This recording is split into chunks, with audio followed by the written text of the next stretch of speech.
Es Julia Andrea Mora González, estudiante de Comunicación Social.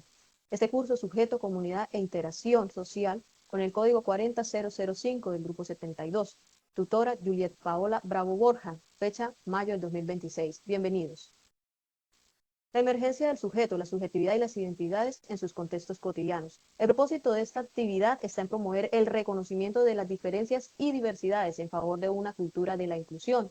Para alcanzar dicho fin se empleó una matriz que no solamente nos permite reconocer que somos víctimas de la violencia, sino que además somos victimarios, que a veces tenemos tendencias tan naturalizadas que tendemos a ejercer violencia simbólica sobre los otros, y es necesario identificarlas para sacarlo de la tilde de lo normal y dejar de implementarla. La violencia simbólica. Yo considero que esta violencia la he recibido mucho en el área laboral. Esto debido a mi fe y a mi manera de vestir. He recibido señalamientos, quizás comentarios que son bastante incómodos, porque esta violencia tiene eso, no se ve físicamente, pero afecta psicológicamente de una manera bastante considerable. Esto se da por medio de bromas, por medio de la amistad o de la misma familiaridad.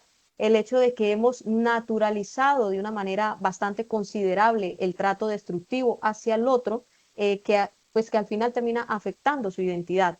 Como señala Calderón en 2024, este tipo de dominación produce un desconocimiento al aplicar estructuras cognitivas que hacen que el orden desigual parezca natural y legítimo. En identidad de género y sexualidad, pues como líder social, joven, mujer, en un gremio que es altamente machista, como es el de la pesca artesanal, la he vivido y la he presenciado. Comentarios que se vuelven del común hablar, como decir las mujeres merecen una 4x4, una cocina 4x4 para que se queden ahí. Es una manera de jerarquizar que el hombre es el que tiene el derecho de hablar, de estar fuera de la casa, mientras que la mujer debería quedarse cumpliendo un rol de sujeción y sumisión dentro del hogar. Para salir de esta marginación, pues se necesitó dejar de participar en estos comentarios sexistas que pues nos violentaban como mujer, que también hay que decirlo que eran muy bien aceptados, digámoslo de cierta forma, por nosotras, asumiéndolo como parte de su cultura y riéndonos con ellos de este tipo de cosas, pero al final lo que hacían era reforzar la invalidez reforzar como esa manera de invalidar el sexo femenino dentro de lo que era la exposición pública o de liderazgo en el territorio. Etnicidad y racialización. El señalamiento del color de piel es una forma muy común de discriminación. Hacer comentarios sobre que blanco es bonito y bueno y negro es feo y malo, sí afecta muchísimo lo que es la construcción de la identidad y obviamente golpea con el tiempo la subjetividad acerca de qué creemos que debemos ser. Por ejemplo, cuando se le dice mucho a un niño, en mi caso no viví, llegué a considerar que para alcanzar el éxito o para alcanzar la aceptación debía cambiar de color cuando creciera. ¿Por qué? Porque se interioriza que el color de piel es quien da como el estatus, la oportunidad. Y están profundamente naturalizados porque forman parte también de una historia. Yo diría que una historia desde la colonización, donde se decía que la cultura, que el color de piel, que la manera de actuar de acá estaba mal y que lo que traía ese nuevo mundo, personas blancas vestidas diferentes, era lo que estaba bien. Según Calderón en 2004, esa violencia simbólica se incorpora como una aceptación tóxica del mundo, donde el orden social desigual se acepta de manera automática porque las estructuras de pensamiento coinciden con las estructuras objetivas de exclusión. En la condición socioeconómica, yo creo que aquí se refleja mucho en el tema de la estigmatización y el prejuicio hacia alguna labor. En nuestro caso, lo que es la pesca artesanal, siempre tuvo un señalamiento acerca de que es una labor de pobres, que es una labor que la realizan personas de bajo estrato social y sin oportunidades inclusive de formación, personas analfabetas. Entonces, como eso se interiorizó tanto, el mismo pescador lo absorbió al punto de que, aún teniendo medios económicos para vivir mejor, se resistía al cambio y en cambio prefería seguir viviendo como en esta situación. Pues obviamente esta condición afecta las oportunidades y la participación social al crear barreras invisibles. El sujeto es excluido de espacios de decisión o su opinión es invalidada. Dado esto, se fueron formando también el tema de las asociaciones, cuando se empezó a entender que esto está naturalizado, pero no es normal, que es un sector que también aporta y que merece obviamente el reconocimiento y el respeto de cualquier otro sector económico. La migración y movilidad. Yo considero que una persona migrante puede experimentar lo que es la desconfianza de parte de la comunidad. Esto viene muy marcado porque somos territorios que han vivido muchísimo el conflicto, entonces la desconfianza se vuelve como una salvaguarda, como la manera de protegernos de que algo pueda llegar a pasar. Además de los múltiples mensajes que se transmiten por diversos medios, donde se anuncia que estas personas que vienen de otras partes vienen a robarnos lo nuestro, a quitarnos nuestro trabajo, a restarnos nuestras oportunidades, lo que termina infringiendo nuestra propia subjetividad acerca de estas personas, llevándonos al señalamiento también con una idea errada, ¿sí?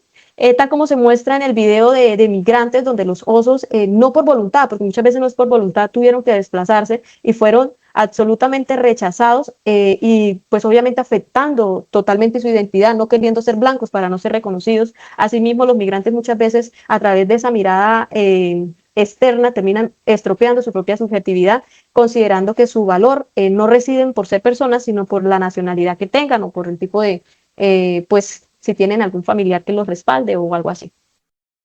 Discapacidad y neurodivergencia. En nuestra cotidianidad la exclusión simbólica se reconoce en el silencio y la evitación, a menudo por desconocimiento, a menudo por miedo.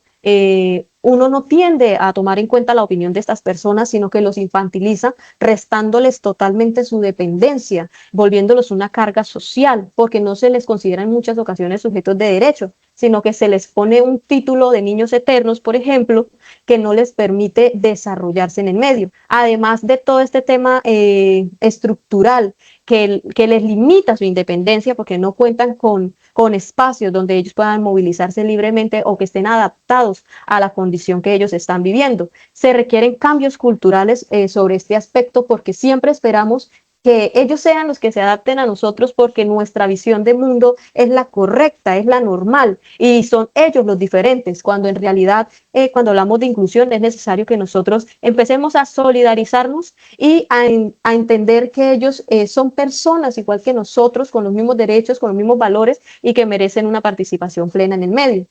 En la violencia institucional se evidencia mucho en temas como, por ejemplo, las esperas médicas. Una situación muy vivida por nosotros fue un compañero con cáncer que necesitaba una remisión inmediata, pero hasta que no se entuteló y se buscó pues actores externos que nos ayudaran, no se recibió la atención necesaria. Esto pues obviamente alarga los procesos y el sufrimiento del paciente y de la familia.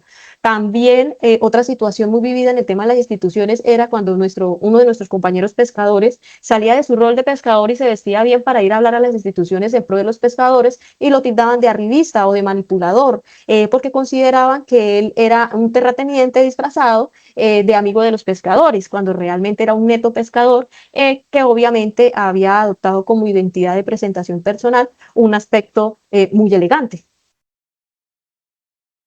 Como reflexión de víctima y victimario, yo reconozco mi rol como agente productor de violencia. Cuando identifico que por miedo o desconfianza he decidido evitar conversaciones con personas, por miedo a cómo pueden sentirse, por miedo a de pronto que si las miro extraño, también he partido desde el silencio para evitar de pronto tener que ahondar o a tener que explicar. Esto ha sido violencia simbólica de exclusión y pues creo que lo hacía de manera inconsciente. Con esta actividad me he concientizado muchísimo acerca de que no solamente he recibido la violencia, sino que también la he ejercido. Pues el entorno donde me he desarrollado me ha enseñado este tipo de cosas y la verdad uno a veces no las considera por lo mismo, pues están tan naturalizadas, está tan normalizado, está como tan de lleno a nuestra subjetividad que usamos el sarcasmo, usamos la broma, usamos el chiste, pero en realidad es un ataque que se está dando. Y como la otra persona está dentro del mismo entorno, pues es mucho más fácil porque tiende a recibirlo como si fuera lo habitual. Entonces, sí es de tener cuidado y hay que hacer pues lo que dice González, un distanciamiento de los modelos de identificación impuestos. ¿Para qué? Para poder cambiar el orden de las cosas y así pues cambiar eso que se había aceptado como natural. En conclusión, comprendo que la relación entre las violencias normalizadas y la identidad es una forma de persuasión clandestina, donde el entorno moldea un hábitus basado en la sobreexigencia y el silencio. Este poder es eficaz porque nos lleva a aceptar como naturales las categorías que nos limitan. Para transformar estas prácticas es necesario ejercer un distanciamiento de los modelos de identificación impuestos que nos permita desaprender el maltrato simbólico, transitando de una resistencia pasiva hacia una potenciación de sujetos, lo que quiere decir que es necesario saber que sí, que nosotros a veces interiorizamos muchísimo estas cosas, pero que ya teniendo un conocimiento es necesario sacarla de nosotros para poder desarrollar una subjetividad verdaderamente crítica y solidaria para poder construir un mundo inclusivo, porque a veces hablamos mucho de inclusión, pero el concepto se aleja mucho de la realidad. A continuación, dejo las referencias bibliográficas que utilicé para esta presentación y cierro con esta frase. Si bien la interacción con los demás moldea mi identidad, no es la opinión ajena la que define mi valor. Valgo porque existo. Muchísimas gracias.